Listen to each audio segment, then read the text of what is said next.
everybody, it's your old pal Tuna here, and welcome back to another video. Today, I am bringing you into the studio to paint along with me. I have a pet portrait commission to work on. It is a rather challenging and rather interesting pet portrait commission, which is why I thought it would make a good video subject. So sit back, relax, and join me as I work with acrylic gouache to create this painting. And while we are painting, I thought I would take the time to have a little chat with you about where I'm at right now, because I am having quite a bit of hesitation in all facets of my life. It's definitely bleeding into the video upload schedule, and it's not that I feel like I owe you guys an explanation or anything. Of course, I appreciate you so much. This is here on YouTube, probably the only social media platform that I feel like, there's a sense of community and a sense of like feedback that I'm getting that's really tangible and really something that I appreciate. But even in that, I am struggling to keep up with a weekly upload schedule. So I do want to talk to you guys about what's going on there. But before we do, I'll just tell you a little bit about this painting. This is a 3-cat pet portrait commission. You can see up on the what generation is this? The iPad there, that I have a reference image that I have created. This is the client's goodbye Flapjack, the client's 3 cats, and I have used 3 photos and kind of collaged them together to create my reference that I will be working from this entire time. I am working on a gesso board from Ampersand. It's like a primed piece of wood. I am doing a sketch in mechanical pencil, and then I will be doing the entire painting in acrylic gouache paint. 99% of it is Holbein brand, but I have a couple of Turner that I also use. And here, because it's without context, looks a little silly, I always hold the sketch of the painting up to the mirror so I can see. It's kind of like flipping your canvas when you're working traditionally. It's a very goofy solution to the problem, but it gets the job done. Anyway, so enjoy the painting going on in the background. So, hello. It is Saturday, October 12th. I am publishing this video tomorrow because I wanted to make this painting and make this video a couple of days ago, but Flapjack got neutered and then Flapjack ate some plastic. So it's been a really fun week of like taking care of my brain cell-less orange cat. But obviously, it's been 2 weeks since I posted, and I should have had all kinds of time to create some content between now and then. And I think so too. Why? Why is it that I'm not able to create as much content as I was before? And something that I have been reckoning with since returning back from my trip to Japan, kind of coincidentally, but kind of not, and I'll explain more in a moment about that, is a incredible desire to slow down. I don't know, maybe you're new here, this is your first video that you're watching on the channel and you're like, what is wrong with this girl? She's like spilling her guts out here.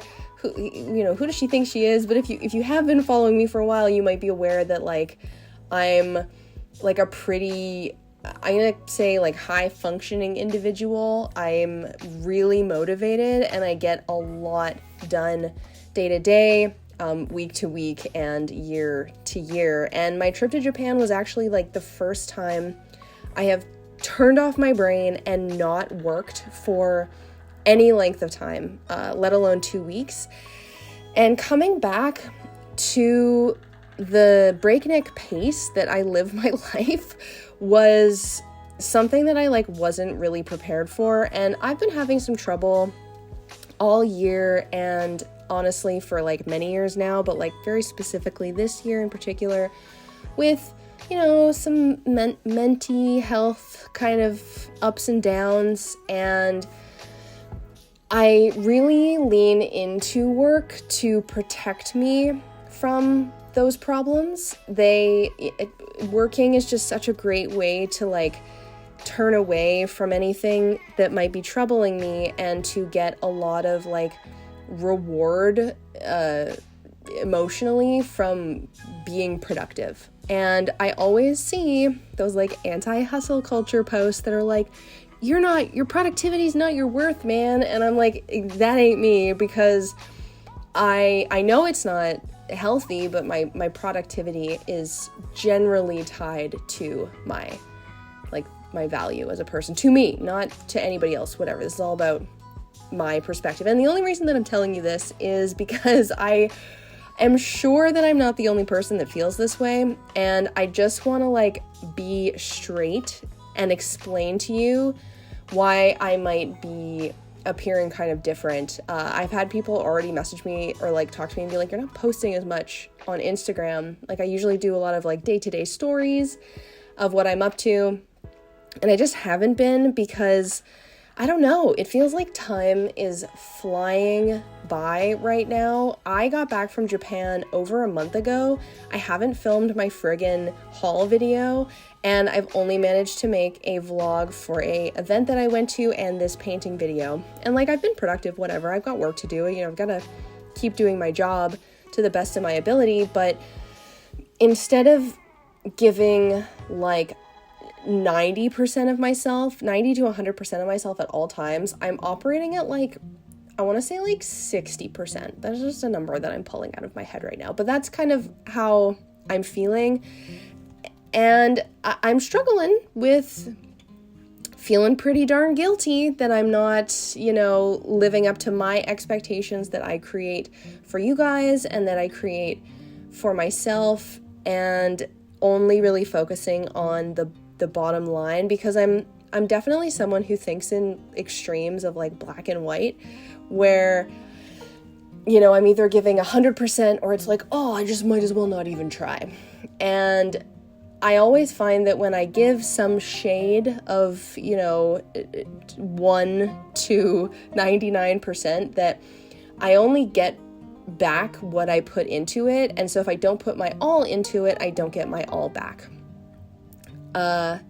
So as a result, it's been sometimes 0%, and this is my attempt at some percent that is not 0. And I know that it won't be a banger video, but I'm trying to forgive myself for that. And again, I'm telling you this because if you feel this way as well, I know that when it comes to social media, it's extremely easy to compare yourself to everyone's best. And you're not only comparing yourself to other people's best, you're comparing yourself to society's best, because you're seeing a feed of the best stuff from everyone. And even when someone kind of disappears, I'm sure the majority of people who follow me on Instagram are where's Tuna? It's just I just fade away, and my void is filled with other people showing their best. And it can really get to you, of course, to think that other people are always operating at their best. But here's the thing. They're not. We're all doing our best, but it isn't always 100%. Maybe your best today is 20%, maybe it's 0%. I've been having a couple of days. Historically, I haven't actually taken days off really. And when I do, I suffer from there's a term for it, but it's day off anxiety. And I force myself to, again, be extremely productive on my days off, with cleaning or, exercise or going out and doing errands, or I don't really sit back and relax a lot, but I've been trying to do that a little bit more lately, because at the end of the day, at the end of this video, I don't know if I can go back to being that person that I was before.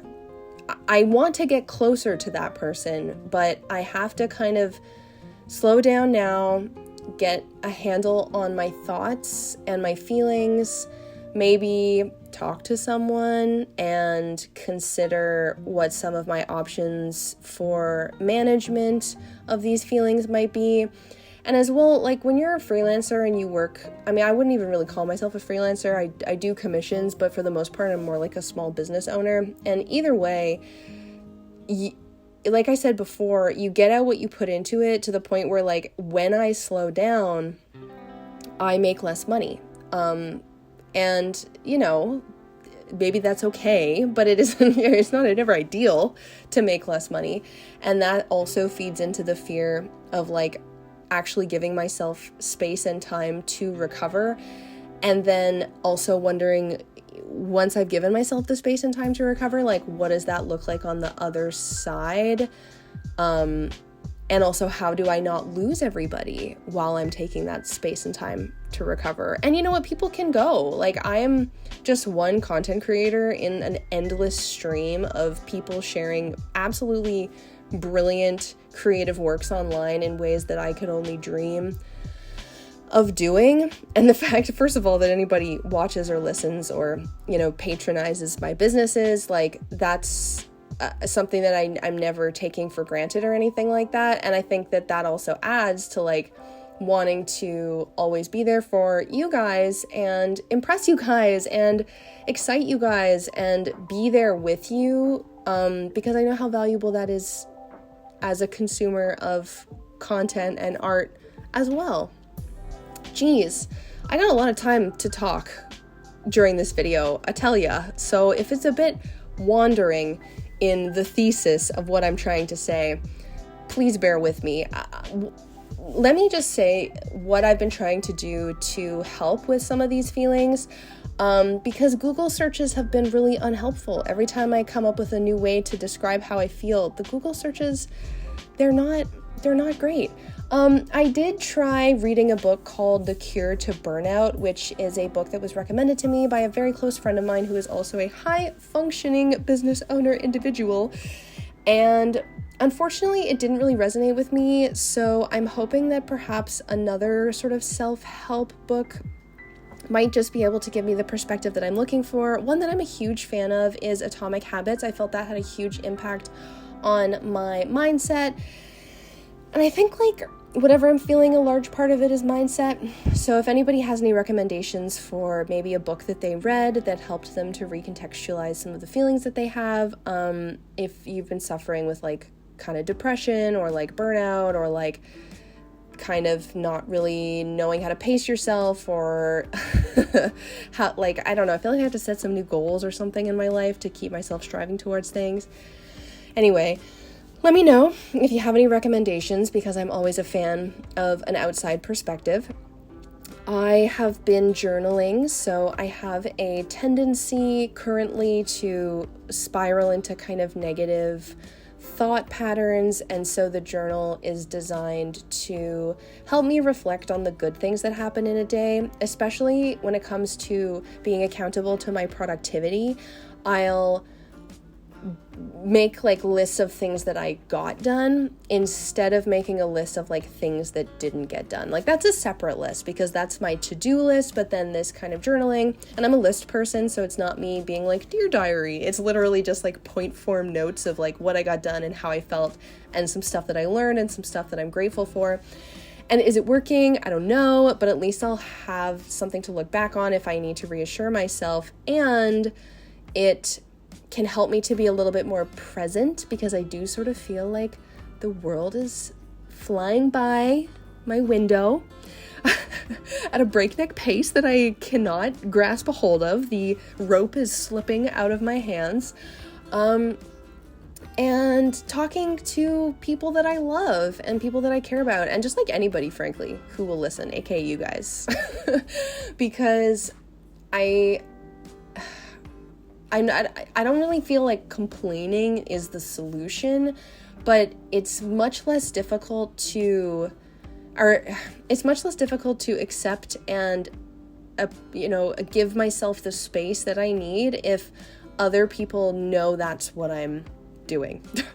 So instead of, like, smiling through the pain, which I am, as we all are, I can smile, and people can, because everyone's in pain, right? Everyone is suffering for the most part a little bit here or there, or maybe a lot, I don't know.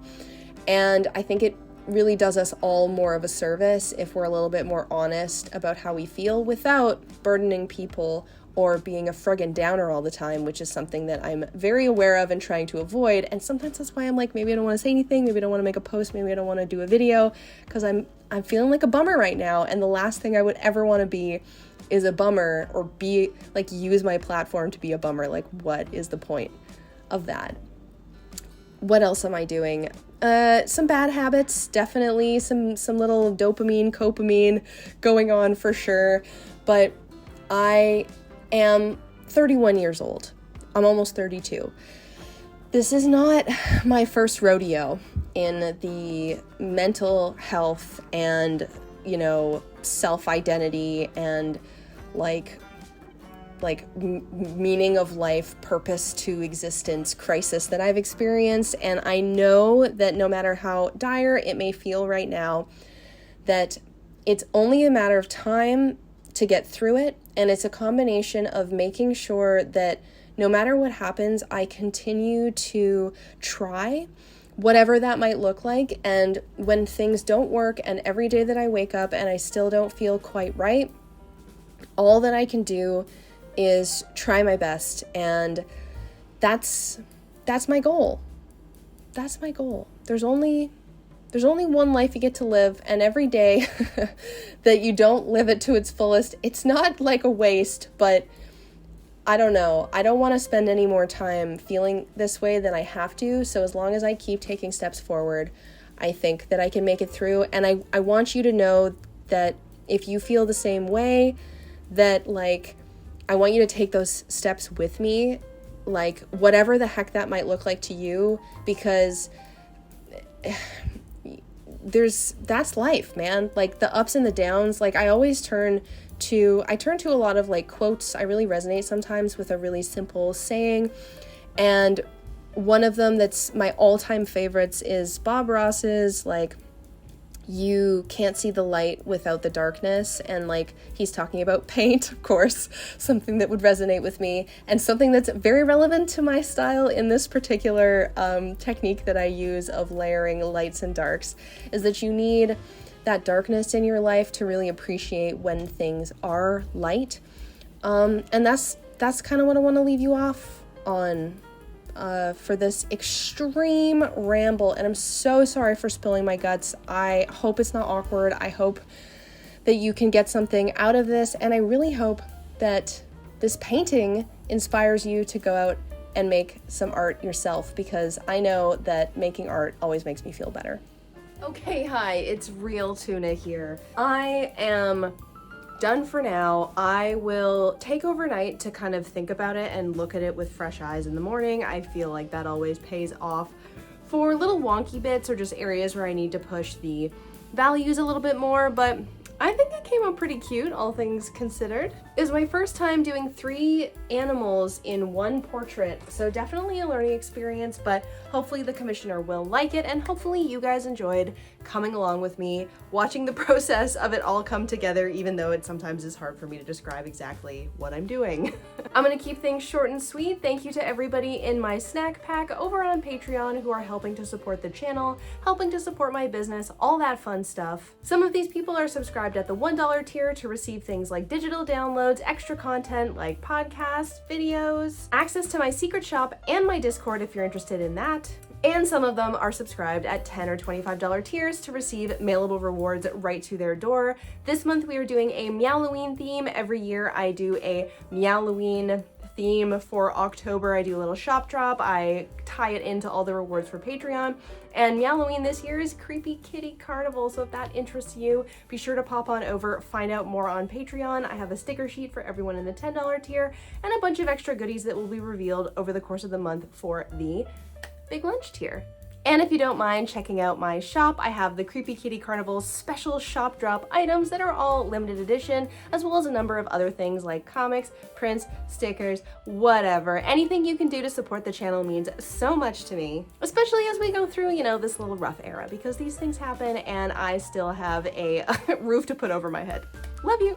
If you made it this far, you should probably subscribe. Hopefully you've already liked, and please leave me a comment. Just let me know, any of your thoughts about what I've said in this video. I know these are things that a lot of us deal with, and I think that by putting it out there, we just can feel a little bit less alone. So that being said, stay sparkly, don't let the cruel world dull your shine, and I will see you next time. Bye.